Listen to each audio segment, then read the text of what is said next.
नमस्कार मंडळी, स्वागत आहे तुमचं माझ्या मिनी ब्लॉगमध्ये। पार्ट 1 मध्ये तुम्ही बघितलंच असणार की मी माझं नवस पूर्ण करण्यासाठी श्री बल्लाळेश्वर पाली मंदिरामध्ये चालली आहे आणि हा पार्ट 2 आहे। आज मी तुम्हाला कारण सांगणार आहे की मी का नवस बोलली होती।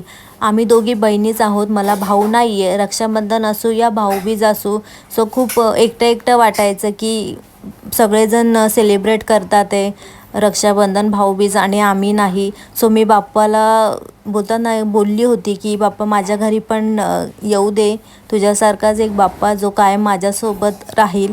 आणि तसंच झालं। सो मी बाप्पाला नवस बोलली होती की माझ्या बहिणीला मुलगा व्हावा। सो बाप्पाने माझ्या गणूला माझ्याजवळ पाठवून दिला आहे।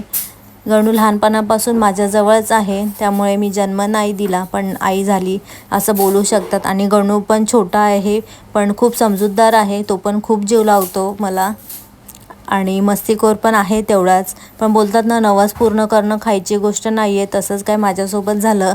मी दिवा रोहा ट्रेन पकडणार होती पण मी ठाण्याला पोचली।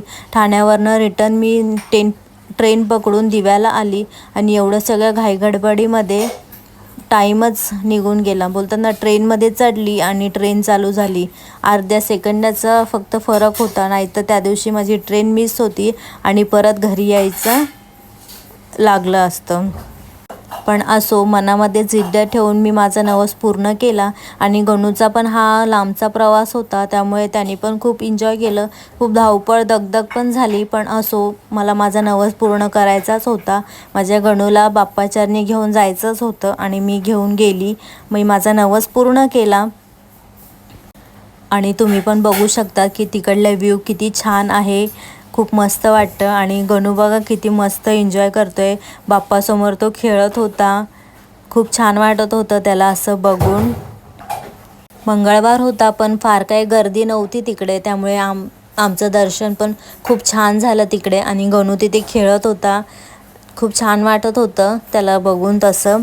सो आम्ही दर्शन घेतलं आणि तिकडे जेवण भेटतं, सो आम्ही जेवण पण केलं आणि परतीचा प्रवास चालू केला।